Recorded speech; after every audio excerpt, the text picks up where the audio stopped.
Whilst most of us are concerned about our weight for appearance reasons, the bigger concern is the damaging impact that being overweight or obese can have on our health. Problems arising from obesity include type 2 diabetes, heart disease, certain cancers, infertility, back pain, joint issues, and asthma. Now that's quite a worrying list. And while death rates from heart disease have fallen in recent years due to better treatments, actual incidence has risen by 1/3 since 1997, and the incidence of diabetes continues to grow in line with rates of overweight. A recent analysis by the National Audit Office in the UK concluded that, on average, obesity can reduce life expectancy by an incredible 9 years. Now, despite this being the age of celebrity diets, for most of us, attempts at either preventing weight gain or losing weight fail, often due to unrealistic expectations. Or maybe reliance on misinformation and attempts to follow strict and sometimes bizarre diet regimes that just simply don't work. The aim of this presentation, then, is to provide you with the facts about fat, helping you to understand its value as well as the hidden dangers. More importantly, we'll learn that strength training is the most potent weapon in your armoury in the war on weight loss. But before establishing how to lose fat, let's investigate why we need it in the first place. Surprisingly, consuming too little fat can be a concern, with intake below 20 grams or 0.71 ounces per day possibly leading to problems such as increased tiredness and compromising the immune system. This could have the effect of increased susceptibility to minor health issues, such as colds and flu, or even more serious ones, such as osteoporosis. Fats, oils, and even small amounts of cholesterol are actually vital for our health. Monounsaturated fatty acids lower cholesterol levels and are excellent sources of antioxidants. In addition, the essential fatty acid known as linoleic acid helps to regulate immune response and can prevent inflammatory diseases. To maintain a healthy heart, then, a diet low in saturated fat is needed. However, the difference between a healthy low-fat diet and an unhealthy no-fat diet is immense. Cutting out too much fat can also result in the body not receiving important health benefits from fat-soluble vitamins. A common way to reduce fat intake is to stop eating red meat or dairy products. However, they're both good sources of iron, zinc, calcium, and vitamin B12. So instead of eliminating them from the diet, the best solution is to simply trim the fat off meat, choose lean cuts, and don't add any additional fats in the cooking process. Regarding dairy foods, most low-fat products carry the benefit of containing more calcium than their full-fat siblings. Fat is a denser energy source than protein and carbohydrates. It's also easier to store. However, there's growing scientific evidence that different fatty acids have differing capacities to be stored as fat. This could be the reason why in Mediterranean countries, people have lower body fats than expected considering their high fat intake. With the traditional Mediterranean diet, the fat intake comes from foods such as olive oil, nuts, yogurt, and cheese.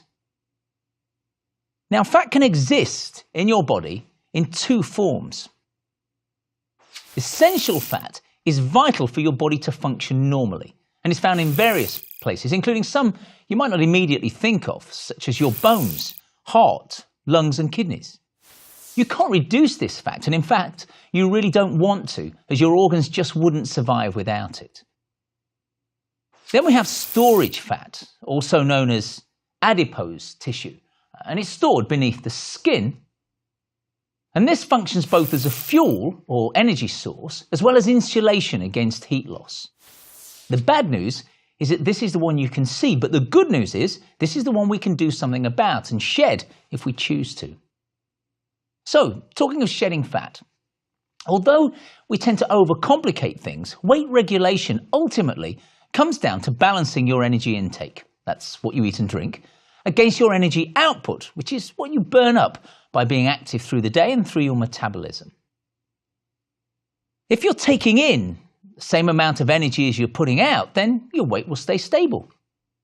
If you take in more calories than you burn, you're going to gain weight It's just simple maths. But the good news is that the math works for weight loss too. So if you burn more calories than you take in, you'll lose weight. We all go through times of stress, maybe working too hard, so it's much harder to exercise. Or eating more because we're stressed. Emotional eating can have a major impact on our physical and mental health. Sadly, even a small additional treat eaten on a daily basis can show up on the scales. One chocolate biscuit or a cookie that's 100 calories could lead to gaining 5 kilos or 11 pounds in a year. And that's 11 pounds of fat sitting somewhere on your body, most probably your stomach or your hips. But again, there's good news here. Just a small usage of extra calories will, over time, lead to a significant weight reduction. So please hold that thought, as I'll come back to it later. Achieving a steady rate of weight loss of 0.5 to 1 kilos or 1 to 2 pounds per week is a great achievement for most people and is a level that requires dietary and lifestyle changes you can achieve and sustain. Your body is limited in its ability to break down body fat stores and is unable to safely lose more than around 1 kilo or 2 pounds of body fat in a week. More than this, and lean muscle tissue is being lost rather than body fat, and so rapid weight loss is a bad idea and will usually result in rapid weight gain.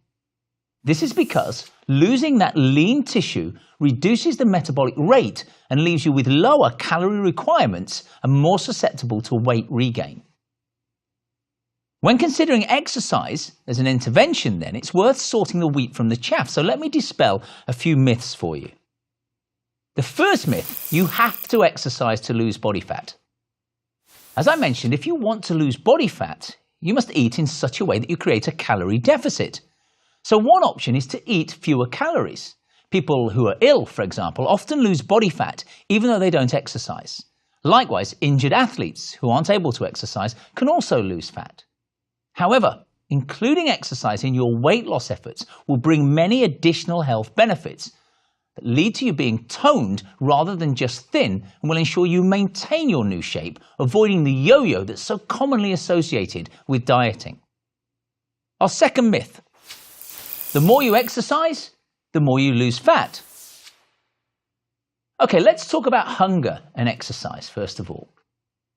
A lot of people find the more they exercise, the hungrier they get. So they end up eating more because they feel like they've burned off the calories, or maybe they think the food is a reward for working out. But if your goal is to maintain or lose weight, you need to think about your whole day's activity level, not just the hour you worked out. And again, figure out how it balances against the calories you took in. You may fail to lose fat if you're sedentary the rest of the day and overeat. In other words, keep using the stairs instead of the lift and resist the biscuits no matter how much you work out. And our last myth. Couples who exercise together lose fat together. Now, you might be surprised to learn that a man and woman doing the same workout typically don't lose weight at the same rate. This may be because men tend to be heftier and therefore burn more calories. It also may be because women are more energy efficient to maintain adequate levels of body fat. A study at New York's Columbia University suggested that a pound, half a kilo of weight loss in men, equates to a deficit of about 2,500 calories. But to lose that same pound, women need a 3,500 calorie deficit. So you're not imagining that it's easier for men to lose weight. Exercise will help change your shape, but you should also focus on exercise to improve your health, to raise your level of fitness, to provide stress relief, and most importantly, for enjoyment. Exercising solely to burn off calories can make you feel like exercise is a punishment. If, on the other hand, you think of exercise as something you do for your body rather than to your body, you're much more likely to be able to sustain your exercise program and maintain a healthy weight. Now, let's try to establish the best way of exercising to achieve fat loss. Previously thought that continuous cardio exercise was the optimum route to slim pastures, but steady-state workouts, as they're known, that's exercising at a low enough pace to maintain for a long period, may burn calories, but they'll not improve your future capacity to work harder and burn more fat. Sportsmen and sportswomen in endurance pursuits often do regular training at high intensities and build up lactic acid to improve their capacity for working at higher intensities without lactic acid buildup during competition. In other words, you need to overload your present capabilities to improve your future capacity to exercise for weight loss. So the key takeaway point here is don't take it too easy. Now, a big word of warning.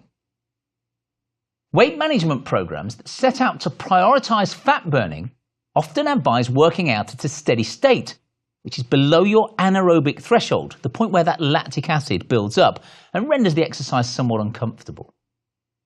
Cardiovascular equipment in gyms usually has a fat-burning zone, a program that alters the effort level automatically if the individual exceeds a working heart rate of around 55 to 65% of your maximum.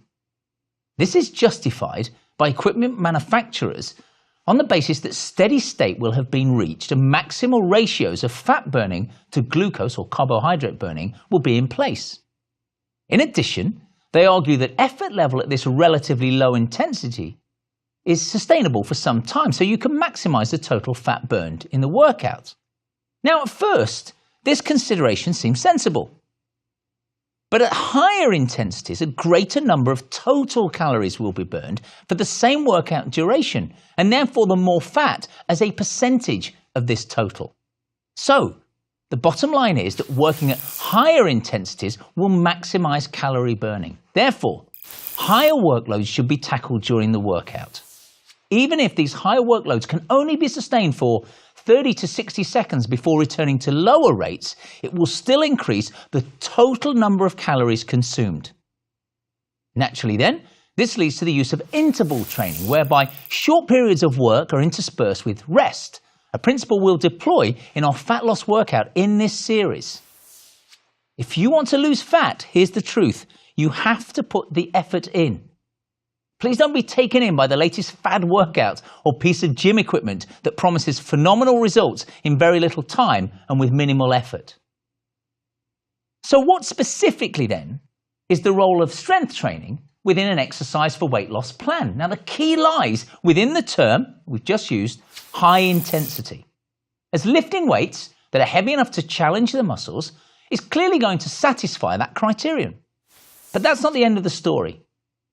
Sports scientists have coined the phrase excess post-exercise oxygen consumption, or EPOC for short, referring to the fact that after working out, the body continues to demand oxygen for the following reasons. Refueling occurs as the body replenishes energy stores by converting the lactic acid that is produced during intense exercise to pyruvic acid that can be used as a fuel to generate further effort. The body also needs to restock the muscle glycogen stores, which is how we hold that glucose for immediate use. Reoxygenation of the blood is necessary after oxygen is utilized in breaking down food to release energy. At this time, the body also has to work to return the circulating hormones to their lower pre-exercise levels. Temperature control requires energy as the body works to release the heat created by the exercising muscles and return the core body temperature to its optimum working level. Cardiorespiratory regulation implies that the heart and breathing rates will both be elevated after exercise and will only gradually drop, so energy will still be consumed at a higher than resting level. Now, the good news is that in order for these four processes to take place, your body uses energy after your workout has ceased, leading to an additional calorie burn, and that implies it's of significance in weight loss. Interestingly, research has shown that high-intensity interval training leads to greater EPOC than steady-state workouts, echoing the point I made earlier regarding the need to put in high levels of effort if you're exercising with weight loss as your ultimate goal. A key study in this area was published in Medicine and Science in Sport and Exercise in 1998, comparing how EPOC is affected by weight training and exercising on a treadmill. The study concluded that resistance training produces a greater afterburn than cardio exercise. This is because resistance training causes greater disruption to the body's homeostasis or functional processes at rest. So there will naturally be a larger demand for energy after the workout in order to return the systems to normal. The primary causes for this increased EPOC are the elevated blood lactate level, increased circulation of epinephrine and norepinephrine, together with anabolic hormones, which are those responsible for muscle growth. Until 2000, when a study was published in the International Journal of Sport Nutrition and Exercise Metabolism, there was a lack of evidence regarding whether men and women respond the same to resistance training in terms of this EPOC. However, this paper confirmed that indeed the sexes respond similarly, but it also established a very useful fact relating to the intensity of exercise, which is that the harder the training session, then the longer the EPOC will last. Subjects in the trial were shown to still have resting metabolic rate 4% higher than pre-exercise, an incredible 16 hours after their workout had finished. To quantify the effect of EPOC, data from a number of investigations suggested it could lead to around 130 calories being burned after exercise. Now, if you consider that to lose just 1 pound or half a kilo of fat, we need to create a deficit of 3,500 calories, then this is only going to have a minor impact. But the important thing to bear in mind here is that this little effect will come into play after every single strength training session. So you'll remember me earlier asking you to hold a thought. Do you remember the chocolate biscuit, the cookie? Yes, just as consuming only a few extra calories on a regular basis will lead to significant weight gain over a period of time, burning just a few extra calories on a regular basis will lead to a noticeable weight loss. Strength training then will enable you to achieve weight loss via 3 means. Firstly, exercising will burn calories due to the effort involved, so there will be an immediate effect. As we've just discovered, EPOC will lead to extra calories being burned after the workout, and over time this small number will add up to a big change in your shape. And finally, strength training will lead to muscle growth, which is metabolically more active than body fat, for example. So, as your body composition changes, your resting metabolic rate will increase. The great thing about this is that it means you'll be burning more calories at rest. Yep, that's right. Even when you're sleeping, you'll be burning calories.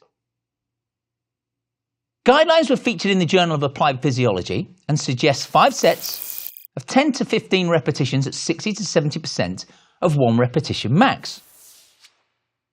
Whilst we've established in this series that strength training brings many benefits, it's important to appreciate that in order to derive maximum results and to avoid injury, you need to ensure your technique is correct, and the optimum route to this lies in understanding how your body works. If you're aware of which muscles should be working on specific movements, then you can focus on these as the primary mobilizers. This in turn ensures that you don't focus your effort in the wrong muscle, which could lead to injury or overuse. You may remember earlier in the series, we discussed the 3 types of muscle contractions. So let's look at this in a little more detail so we can understand how this relates to strength training exercises. When the amount of force generated is greater than the external load, the weight will be lifted as the muscle shortens. And this is a concentric contraction. If the weight is greater than the force being generated from the muscles, gravity will prevail and the weight will be lowered as the muscle lengthens, known as an eccentric contraction. In the case of a static position, where the force of the muscle is equal to the load, then the weight will not move, and this is known as an isometric contraction. Remember, opposing pairs of muscles have to work in unison, in that one will have to relax while the other contracts in order for movement to take place. When analysing movements, the term group action is used to describe the relationship between various muscles as the skeleton moves. As a practical example, let's look at the case of elbow flexion, as in picking up an object or even taking a drink from a cup.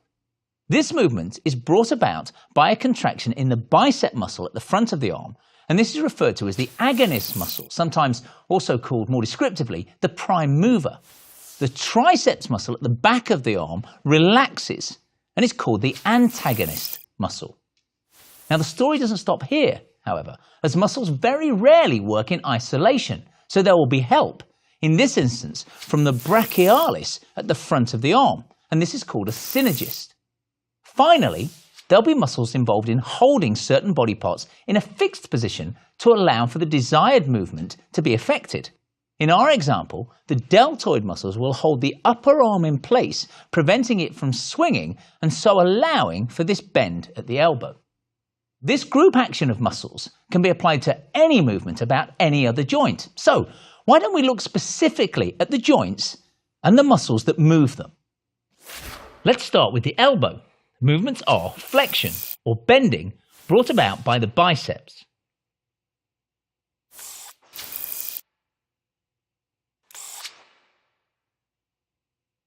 Then we have extension, or straightening, action by the triceps.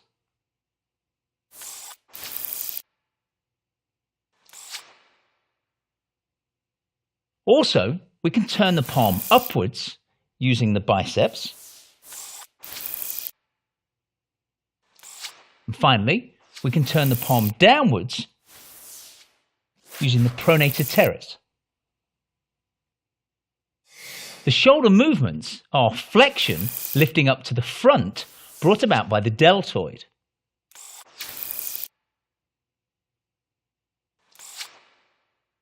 Extension, or lowering the arm down by your side, is the latissimus dorsi. Abduction, lifting out to the side, is by the deltoid. And lowering back down, again by the latissimus dorsi. Horizontal adduction is bringing a lifted arm into the center of the chest, brought about by the pectoralis major. The shoulder joint is also the only one capable of full circumduction, which is moving the arm in a full circle, relying on the combined action of various muscles. The shoulder girdle, as opposed to the shoulder joint, refers to movement of the scapula, or the shoulder blade. The movements are elevation, lifting the shoulders. This is brought about by the upper fibers of the trapezius. Depression, or dropping the shoulders, is the lower fibers of the trapezius.